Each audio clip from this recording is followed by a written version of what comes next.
రెండు సంఘటనల పైన మరి సభలో ఉన్నటువంటి గౌరవ సభ్యులందరూ కూడా సభ దృష్టిని ఆకర్షించాలని చెప్పని అదే రకంగా ఆ యొక్క సమస్య విషయంలో చాలా తీవ్రత ఉంది అన్నటువంటి ఒక అభిప్రాయంతోన మరి సభని కోరినటువంటి ఒక నేపథ్యంలో మీరు ప్రత్యేక హోంమంత్రి గారి ద్వారా స్టేట్మెంట్ని ఇప్పించటం మరి అదే రకంగా చర్చకు కూడా అవకాశం కల్పించినందుకు ధన్యవాదాలు తెలియజేసుకుంటున్నాం అధ్యక్ష.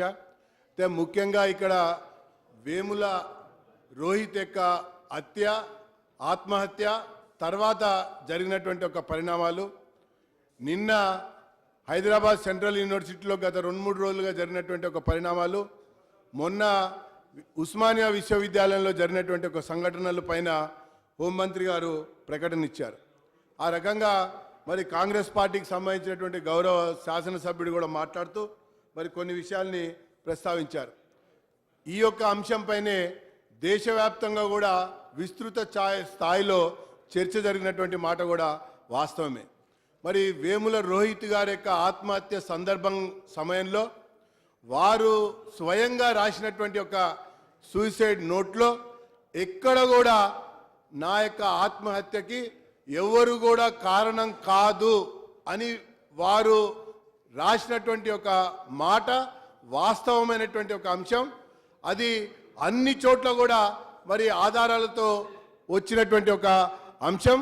ఇది నాకై నేను చేసుకుంటున్నటువంటి సెల్ఫ్ సూసైడ్గానే ఆయన పేర్కొన్నటువంటి మాట కూడా వాస్తవమైనటువంటి అంశం. అయితే ఈ రకమైనటువంటి ఒక పరిస్థితుల్లో మరి ఆ యొక్క సంఘటనని తమ స్వార్థపర సంకుచిత రాజకీయ ప్రయోజనాల కొరకు వాడుకోవాలన్నటువంటి ఒక ఆలోచనతో మరి కాంగ్రెస్ పార్టీకి సంబంధించినటువంటి నాయకులు ఢిల్లీ నుంచి హుటాహుటిన గల్లీకి వచ్చి ఆ యొక్క విశ్వవిద్యాలయంలో మరింతగా అక్కడ ఉద్రిక్త వాతావరణాన్ని ఏర్పాటు చేయడం కొరకు ప్రయత్నం చేసినటువంటి విషయం యావత్ ప్రపంచం కూడా చూసినటువంటి విషయం అని చెప్పి నేను మీ ద్వారా తెలియజేసుకుంటున్నాను అధ్యక్ష.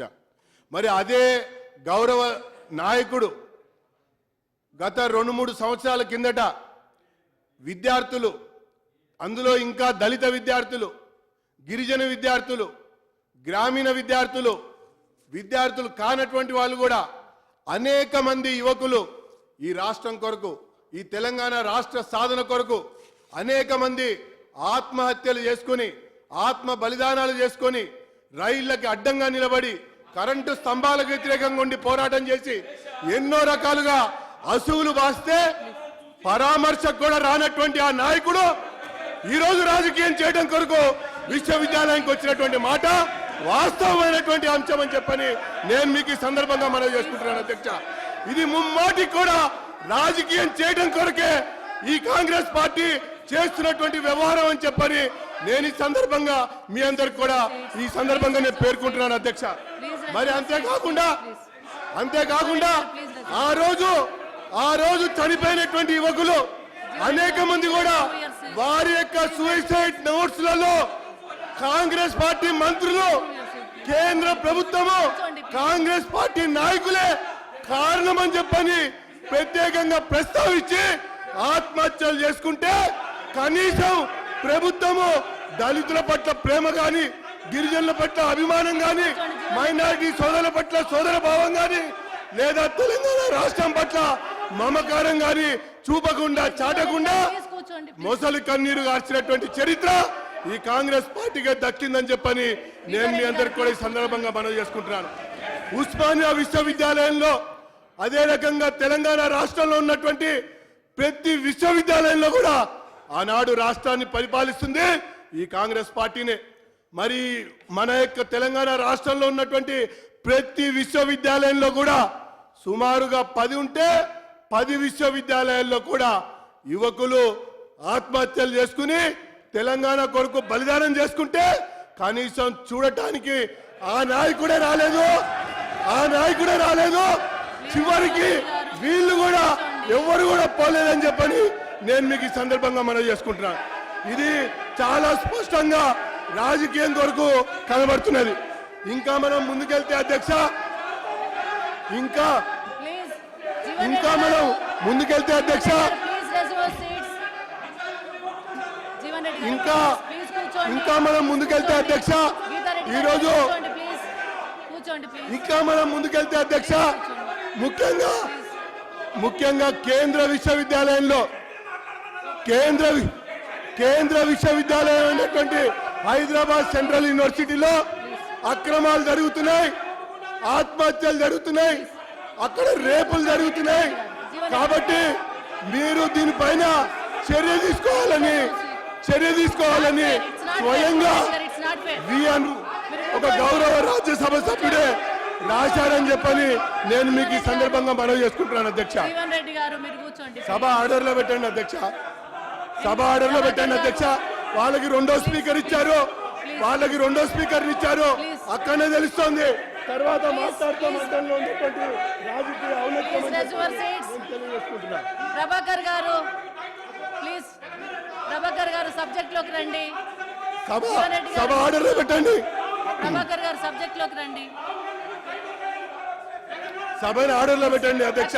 మీ సభ్యులు మాట్లాడండి. సభ ఆర్డర్లో పెట్టండి అధ్యక్ష. Please resume your seat.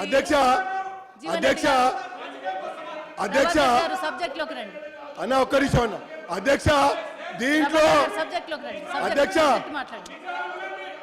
Laxman గారు ఒక్క నిమిషం ఆగండి. లక్ష్మణ్ గారు అధ్యక్ష మాట్లాడుతున్నారు. ప్లీజ్ కూర్చోండి. అధ్యక్ష జీవన్ గారు, సంపత్ గారు మీరు అధ్యక్ష కూర్చోండి ప్లీజ్. లక్ష్మణ్ గారు ఒక్క నిమిషం కూర్చోండి ప్లీజ్. అధ్యక్ష గారు మీ సభ్యులే వాస్తవంగా చూసినట్టయితే ఇక్కడ ఒక విషయం అధ్యక్ష, ప్రభాకర్ గారు ఈరోజు ఇది చర్చ కావాలని కోరారు, చర్చ కావాలని మేము కూడా పట్టుబట్టాం. అధికార పార్టీ కూడా ముందుకొచ్చింది. మీరు కూడా సభా వ్యవహారాలను దృష్టిలో పెట్టుకుని మీరు అనుమతిచ్చారు. చర్చలో పాల్గొని మాట్లాడుతుంటే కనీసం సంయమనం, కనీసం ఓపిక, కనీసం వినేటువంటి లక్షణం కూడా లేకపోతే ఎలా ఉంటారు అధ్యక్ష? ఇంకొక విషయం అధ్యక్ష, మీరు ఇద్దరికి అనుమతి ఇచ్చారు అధ్యక్ష, ఇద్దరికి అనుమతి ఇచ్చారు. నిజంగా చిత్తశుద్ధి ఉన్నట్టయితే ఇద్దరు ఒకరి తర్వాత ఒకరు మాట్లాడేవారు. వారు మాట్లాడకుండా ఆగింది కారణం కూడా ఇదే విషయం అధ్యక్ష. మేము మాట్లాడేటువంటి దానికి మళ్ళీ తిప్పి మాట్లాడాలని చెప్పని ఆలోచించారు. ఇంకొక విషయం మాట్లాడండి అధ్యక్ష, మాట్లాడండి. ఈరోజు సెంట్రల్ యూనివర్సిటీలో రేపులు జరిగినాయని చెప్పని, అక్కడ ఆత్మహత్యలు జరిగినాయని, తర్వాత ఇర్రెగ్యులారిటీస్ జరిగినాయని, ఇంకా అనేక సంఘటనలు జరిగినాయని స్వయంగా ఒక గౌరవ రాజ్యసభ సభ్యుల అధ్యక్ష, వారి పార్టీకి సంబంధించినటువంటి ఒక అధ్యక్షులే, రాజ్యసభ సభ్యులే లేఖ రాశారు అధ్యక్ష. ఇది నేను మీ ద్వారా కావాలంటే ప్రభుత్వానికి సభ ముందు కూడా ఉంచుతాను అధ్యక్ష. దాంట్లో చాలా స్పష్టంగా పేర్కొన్నారు. మరి ఆనాటి సమయంలో కాంగ్రెస్ పార్టీనే అధికారంలో ఉంది, వారు కూడా రాజ్యసభ సభ్యులుగా కాంగ్రెస్ పార్టీ నుంచే వచ్చారు. మరి యొక్క హైదరాబాద్ మహానగరంలో ఈ విశ్వవిద్యాలయంలో ఇలాంటి సంఘటనలు జరుగుతుంటే చర్య ఎందుకు తీసుకోకూడదు, ఎందుకు ఆ రకమైనటువంటి కఠినంగా వ్యవహరించకూడదు అని కోరినటువంటి వ్యక్తి అధికార పార్టీ, ఆనాటి కాంగ్రెస్ పార్టీకి సంబంధించినటువంటి గౌరవ సభ్యులు, రాజ్యసభ సభ్యులు అధ్యక్ష. మరి ఆ లేఖ కూడా ఇక్కడ ఉంది అధ్యక్ష. ఇది ఒక వైపున. రెండో విషయం అధ్యక్ష, ఆ తర్వాత కాలంలో జరుగుతున్నటువంటి ఇంకా మనం చూసినట్టయితే ఒకటి ఆ రకంగా చేశారు. కేవలం రాజకీయం చేయటమే వీళ్ళ యొక్క లక్ష్యం. స్వార్థపర ప్రయోజనాల కొరకు అంశాన్ని వాడుకోవటమే వీళ్ళకు ఉన్నటువంటి ధ్యేయం. దాని కొరకు ఎలాంటి స్థాయి కన్నా దిగజారేటువంటి నైతికత వీళ్ళకే ఉంది అంటానికి నిదర్శనం ఇటీవల కాలంలో జరుగుతున్నటువంటి ఒక అనేక సంఘటనలు అని చెప్పి నేను మీ ద్వారా మరీ నేను తెలియజేసుకుంటున్నాను అధ్యక్ష. ఇది ఈ రకంగా ఒకవైపున ఉంటే, మరొక వైపున కనీసం భారత మాతకు కూడా జై అన్నటువంటి వ్యక్తి, మెడ మీద కత్తి పెట్టినా కూడా నేను జై అనను అనేటువంటి వ్యక్తి, ఈ విద్యార్థుల గురించి నేను బాసటగా ఉంటాను, మాట్లాడతాను అని పేర్కొనటం ఎంత ఆశాస్పదమో, ఎంత ఆశ్చర్యకరమో మీరు ఆలోచన చేయాలని చెప్పని నేను మనవి చేసుకుంటున్నాను. అంతేకాదు అధ్యక్ష, ఈరోజు గౌరవ ముఖ్యమంత్రి గారు హైదరాబాద్ ని విశ్వనగరం చేయాలనుకుంటున్నారు. మన హైదరాబాద్ మహానగరాన్ని విశ్వనగరంగా చేయాలని చెప్పని గౌరవ ముఖ్యమంత్రి గారు ప్రయత్నిస్తున్నారు. అట్లానే అందరం కూడా ఆ దిశగా అడుగులేయాలని మనం ముందుకేస్తున్నాం. కానీ మన సోదరులు ఏం చేస్తా ఉన్నారు, కొంతమంది వ్యక్తులు ఏం చేస్తా ఉన్నారు, హైదరాబాద్ని ఈ రకంగా ప్రపంచ పుటాల్లోకి తీసుకుపోవాలని చెప్పని తరచుగా హేట్ స్పీచెస్ ఇస్తూ మన హైదరాబాద్ మహానగరంలో బుక్ అయినటువంటి హేట్ స్పీచెస్ యొక్క కేసులో వ్యక్తులది దేశంలో ఎక్కడ కూడా లేదని చెప్పని నేను మీకు మనం సబ్జెక్ట్ లోకి చేస్తున్నాను. రండి ప్రభాకర్ ఎందుకు చెప్తున్నాను అధ్యక్ష ఇదంటే ఈరోజు మన తెలంగాణలో అధ్యక్ష మన తెలంగాణలో ఒక గౌరవ పార్లమెంట్ సభ్యుడు ఇది తెలంగాణకి అవమానం భారత్ మాతాకి జై అని అనము అని అంటాం.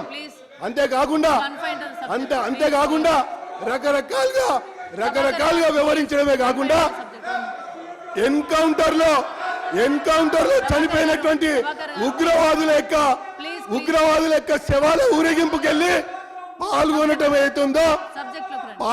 అవుతుందో అది కూడా అవమానకరమైనటువంటి విషయం. ఈరోజు అశువులు బాసినటువంటి ఉగ్రవాదుల యొక్క చావుల్లో పాల్గొని తెలంగాణకి అవమానం చేస్తూ ఆ రకంగా విశ్వనగరంకి తీసుకుపోతామని చెప్పడం సమంజసం కాదని చెప్పని నేను మీ ద్వారా తెలియజేసుకుంటున్నాను అధ్యక్ష. ఇక పోతే ఒక్కొక్క విషయం కనుక మనం ఆలోచించి చేసినట్టయితే తరచుగా అనేక రకాలుగా ఆందోళన చేయాలని చెప్పని హేట్ స్పీచెస్ ఇవ్వడం ద్వారా ఒక వర్గం ప్రజల యొక్క మనోభావాలు దెబ్బకొట్టాలని చెప్పని ప్రయత్నం చేస్తున్నటువంటి వ్యక్తుల పైన కేసులు ఎందుకు బుక్ చేయటం లేదు? బుక్ చేస్తే ఎందుకు అరెస్ట్ చేయటం లేదు? ఒకవేళ ఆ రకమైనటువంటి పరిస్థితులు వచ్చినప్పుడు 90 రోజుల్లో ఛార్జ్ షీట్ వేయాలని చెప్పినా కూడా ఛార్జ్ షీట్ వేయకుండా దాటేస్తున్నటువంటి చరిత్ర మనకు కనబడతా ఉంది. ఈరోజు విశ్వవిద్యాలయాల్లో మరి విద్యార్థులు విశ్వవిద్యాలయాల్లో చదువును అభ్యసించాలి. విశ్వవిద్యాలయాల్లో మాట్లాడుతున్నాం మేడం. విశ్వవిద్యాలయాల్లో విద్యార్థులు రీసెర్చ్ చేయాలి, చదువులు పూర్తి చేయాలి, పట్టాలు సంపాదించాలి, అట్లనే డిగ్రీలు సంపాదించాలి. అనేక రకాలుగా ఈరోజు రాష్ట్ర ప్రభుత్వం కానీ కేంద్ర ప్రభుత్వం కానీ పూర్తి సహాయ సహకారాలు విద్యార్థులకు అందిస్తూ ఉంది. ఎన్నో రకాలుగా స్కాలర్షిప్లు కానీ ఫెలోషిప్లు కానీ ఇంటర్న్షిప్లు కానీ ఇంకా ఛార్జీలు కానీ ఇట్లా రకరకాలుగా అందిస్తూ వాళ్ళందరినీ కూడా దేశభక్తులుగా తీర్చిదిద్దాలని చెప్పి ప్రయత్నం చేస్తూ ఉంటే కొంతమంది వ్యక్తులు అక్కడికి పోయి మాకు వాక్ స్వేచ్ఛ కావాలి, వాక్ స్వాతంత్రం కావాలి, దేశ సమైక్యత సమగ్రతలకు భంగం కలిగించేటువంటి విధంగా మేము మాట్లాడినా కూడా ఎవ్వరు ఏం చేయకూడదని అంటే ఇది భారత రాజ్యాంగాన్ని ఏర్పాటు చేసుకున్నటువంటి దేశం అధ్యక్ష. అంబేద్కర్ గారు రాసినటువంటి రాజ్యాంగం యొక్క ఆధారంగా ఈ ప్రభుత్వాన్ని పరిపాలించుకుంటున్నటువంటి ఒక రాష్ట్రం అధ్యక్ష. ఏ రాజ్యాంగం మీద అయితే నమ్మకం లేదని చెప్పని మాట్లాడుతూ ఏ రాజ్యాంగం ద్వారా సంప్రాప్తించినటువంటి హక్కులకు భిన్నంగా వ్యక్తపరుస్తూ మాట్లాడుతున్నటువంటి సంస్థలు శక్తులు ఈరోజు విశ్వవిద్యాలయాల్లో కేంద్రాలుగా ఎంచుకొని కార్యాలయాలు ఏర్పాటు చేసుకొని అతలాకుతలం చేయాలని చెప్పని ప్రయత్నం చేస్తున్నటువంటి వ్యక్తుల పట్ల శక్తుల పట్ల సంస్థల పట్ల కఠినంగా వ్యవహరించవలసినటువంటి బాధ్యత ఇటు రాష్ట్ర ప్రభుత్వం పైన అటు కేంద్రం ప్రభుత్వం పైన కూడా ఉందని చెప్పని నేను మీ ద్వారా మనవి చేసుకుంటున్నాను అధ్యక్ష. ఇది ఎవరి యొక్క వాక్ స్వేచ్ఛను హరించినట్టు కాదు. వాక్ స్వేచ్ఛ ఉంది కదా అని చెప్పని సమైక్యత సమగ్రతలకు భంగం కలిగించేటువంటి విధిగా మాట్లాడేటువంటి హక్కు కూడా ఎవరికి లేదు అన్నటువంటి విషయం కూడా రాజ్యాంగం చెప్తోంది అన్నటువంటి అభిప్రాయాన్ని కూడా నేను మీకు మనవి చేసుకుంటున్నాను అధ్యక్ష. మరి ఇది ఒకవైపున మనకు కనబడతా ఉంటే మరొక వైపున మొన్న ముఖ్యమంత్రి గారు కూడా చెప్పారు అధ్యక్ష, విశ్వవిద్యాలయాల పైన విద్య పైన సమగ్రంగా చర్చ జరగాలి. అవును అధ్యక్ష, తప్పకుండా జరగవలసిన అవసరం ఉంది. ఈరోజు కిస్ ఫెస్టివల్ అట, ఇంకా అనేక రకాల ఫెస్టివల్స్ అట. ఈ ఫెస్టివల్స్ అక్కడ జరుపుకుంటూ ఉంటే అందరు చూస్తూ ఊరుకుంటారు అధ్యక్ష. తర్వాత రెండోది అధ్యక్ష, ఈ దేశంలో ఉంటూ ఈ దేశంలో తింటూ ఈ దేశంలో కంటూ భారత్ మాతకి జై అనవలసినటువంటిది ప్రతి ఒక్కరి యొక్క బాధ్యత. నేను ఇక్కడ ఒకటే ఒక విషయం చెప్తున్నాను అధ్యక్ష, అదే విశ్వవిద్యాలయంలో ఎందుకు గొడవైంది? ఒక వైపున పోస్టర్ వేస్తారు, సుప్రీంకోర్టు అత్యున్నత న్యాయస్థానం, ఈయన ఉగ్రవాది, ఈయన ప్రత్యక్ష పాత్ర ఉంది, ఈయన వల్ల భారతదేశానికి నష్టం జరిగింది, ప్రాణహాని జరిగింది, ఇంత సంపద ఇంత నష్టం జరిగింది, ఈయనకి మన ఉరి తీయాలని చెప్పని చెప్తే ఆయనకు మద్దతుగా పోస్టర్లు వేస్తే ఎవరు ఊరుకుంటారు అధ్యక్ష? ఎందుకు ఊరుకోవాలి అధ్యక్ష? ఎందుకు దాన్ని ప్రశ్నించాలి అధ్యక్ష?